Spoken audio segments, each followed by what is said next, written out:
Bom, olá pessoal, me chamo João Vitor e junto com Adson estamos aqui para resolver o desafio proposto pela professora Edna da matéria de fenômeno de transporte, onde temos o desafio de mecânica dos fluidos.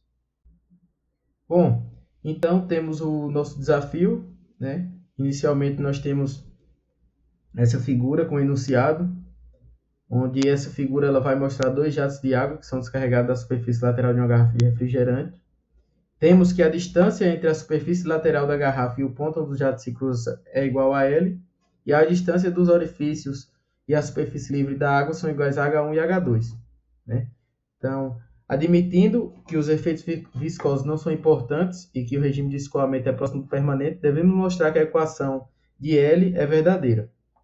Ele também dá os dados entre a distância entre os orifícios, que é igual a 50,8 milímetros, e após ler e entender bem o problema, né, e a física do mesmo, devemos desenvolver a equação, a dedução de L, da equação de L, que a questão mostra. Após isso, montar o experimento exatamente como enunciado e provar se a abordagem analítica concordou com a experimental. Por fim, analisar os resultados e fazer uma discussão. Como dedução da equação, nós temos a equação que seria L igual a 2 vezes H1 vezes H2 elevado a meio, né? Também é igual a 2 raiz quadrada de H1 vezes H2. Então, inicialmente, a gente pode considerar a origem sendo o ponto 0, 0, na superfície livre da água, com o eixo X apontando para a direita e o eixo Y apontando para baixo. O primeiro passo, nós temos o teorema de Torricelli, né, onde a velocidade de saída de um fluido por um orifício a uma profundidade h é dada por V igual a raiz quadrada de 2gh. Logo, nós vamos ter que a velocidade 1, o V1, seria igual a 2g, seria igual a raiz quadrada de 2g h1, e a velocidade 2 seria igual a raiz quadrada de 2g h2. O segundo passo, nós temos as equações do movimento, seria a cinemática. Para cada jato, vamos escrever as equações para a posição x na horizontal e para a posição vertical y, todas elas em função do tempo. Então, no jato superior, nós temos que x1 de t é igual a v1 vezes t, que seria igual a raiz quadrada de 2gh1 vezes t. Ainda no jato superior, nós temos y1 de t, que seria igual a h1 mais 1 sobre 2 gt1 ao quadrado. E no jato inferior, nós temos que x2 de t seria igual a v2 vezes t2, e também seria igual a raiz quadrada de 2gh2 vezes t2. E já para y, no jato inferior, nós temos y2 igual a h2 mais 1 sobre 2 gt2 ao quadrado. Bom, e o terceiro passo seria encontrar o ponto de cruzamento, onde no ponto de cruzamento as posições x e y elas são as mesmas. Então, a gente pode chamar o ponto de L e y cruz, que seria y cruzamento.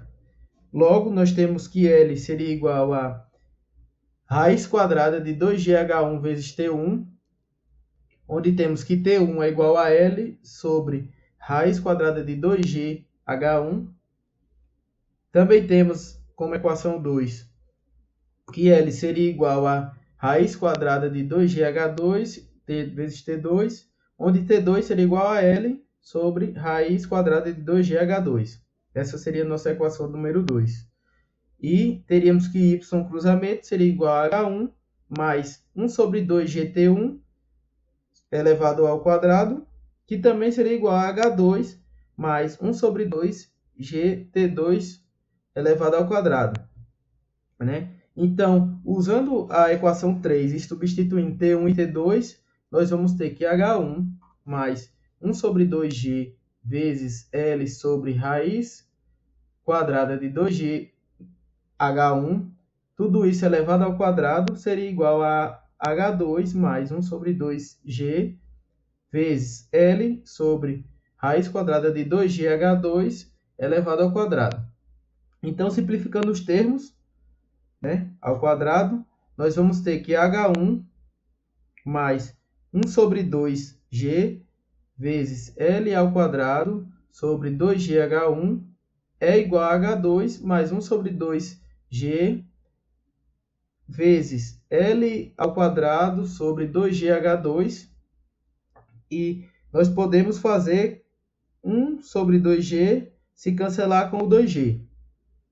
Vamos ter que H1 mais L ao quadrado sobre 4H1 igual a H2 mais L ao quadrado sobre 4H2. Vamos isolar o L. Vamos ter L ao quadrado sobre 4H1 menos L ao quadrado sobre 4H2 é igual a H2 menos H1. Vamos colocar o L ao quadrado sobre 4 em evidência e tirar o mínimo múltiplo comum dentro do parênteses. Então, vamos ter que L ao quadrado sobre 4 vezes H2 menos H1 sobre H1 vezes H2 é igual a H2 menos H1. Como H1 e H2 eles são diferentes, o termo H2 menos H1 não é zero.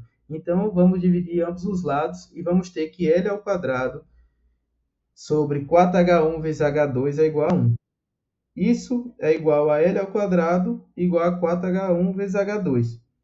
Então, desenvolvendo a equação, nós vamos chegar à equação L igual a 2 vezes raiz quadrada de H1 vezes H2. Então, para desenvolver o experimento, nós precisamos de uma garrafa de refrigerante, onde podemos fazer 2 orifícios utilizando um prego. A gente vai esquentar o prego e fazer esses 2 orifícios na garrafa, onde eles vão ter uma distância entre os furos de 5,08 centímetros. E a nossa altura do orifício inferior até a superfície da água, que seria o H2, nós temos 13 centímetros. E o H1, que seria a altura do orifício superior até a superfície da água, é igual a 8 centímetros. E esses foram os dados do experimento para a gente tentar provar que a equação está correta. Então, vamos utilizar os nossos dados do experimento, onde temos que H1 igual a 8 centímetros e H2 igual a 3 centímetros. Utilizando esses dados, nós vamos desenvolver a equação que seria L igual a 2 vezes raiz quadrada de H1 vezes H2. E desenvolvendo essa equação, nós vamos chegar a um valor de L igual a 20,40 centímetros. Após isso, vamos para o experimento e analisar se esse valor de L está correto.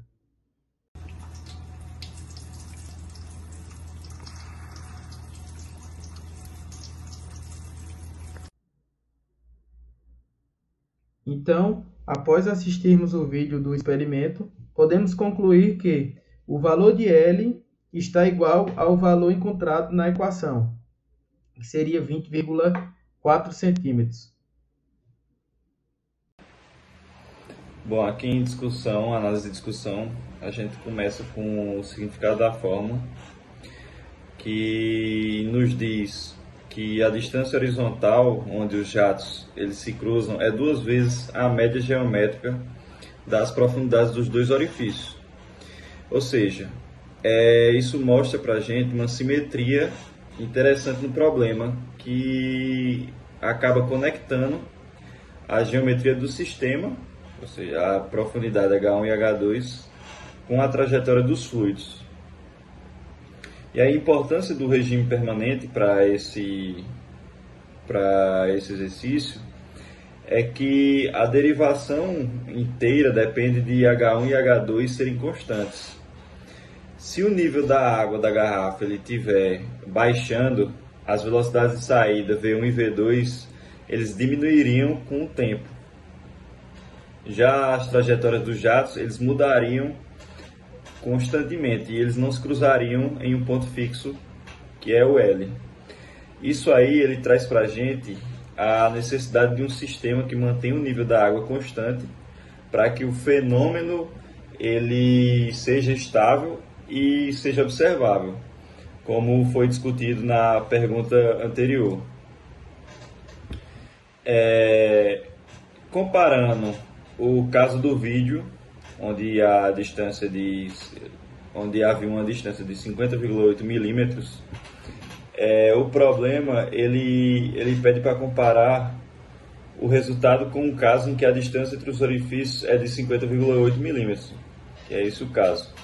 A gente vai chamar aqui, a gente vai observar que essa distância D, que é H2 menos H1, que é igual a 50,8 milímetros, a gente vai derivar essa fórmula para que a gente possa reescrevê-la usando o D, já que H2 igual a H1 mais D. Então a fórmula ficaria L igual a 2 vezes, abre a raiz quadrada, H1 vezes, abre parênteses, H1 mais D, fecha parênteses. E a principal conclusão dessa comparação é que a distância entre os cruzamentos, entre o cruzamento em L, não depende apenas da separação em D entre os furos, mas também da profundidade absoluta entre eles. A gente pode ilustrar isso com 2 pontos, com 2 exemplos, que é o caso A, onde haviam furos mais próximos da superfície, e se H1 ele fosse igual a 5 centímetros, então H2 ele seria igual a 5 centímetros mais 5,8 centímetros. Em metros, a gente teria 0,1008 metros. Já o L, ele ficaria, colocando na fórmula, o resultado final ele ficaria 0,142 metros ou 14,2 centímetros. Já para o caso B, com os furos mais profundos, H1, se H1 fosse 0,2 metros, então H2 ele seria 0,2 metros mais 0,0508 metros, e isso daria 0,2508 metros. Já aí colocando esses dois números na fórmula, a gente teria que o resultado final em L seria de aproximadamente 44,8 centímetros. Aqui na conclusão, a gente percebe que a fórmula ela mostra que para uma mesma distância fixa entre os orifícios, de 50, no exemplo aqui que a gente utilizou, de 50,8 milímetros, quanto mais fundo na garrafa o par do orifício estiver, maior será a distância L onde os jatos eles vão se cruzar. Ou seja, furos mais profundos eles geram velocidades de saída maiores para ambos os jatos, empurrando o ponto de cruzamento para mais longe da garrafa. Ou seja, a informação de que a distância entre os orifícios é 50,8 milímetros, ela não é suficiente para determinar um valor único para L. Ela apenas estabelece uma relação entre L e a profundidade do primeiro furo, que é H1, necessitando de mais informações para que a gente consiga definir um padrão do termo L.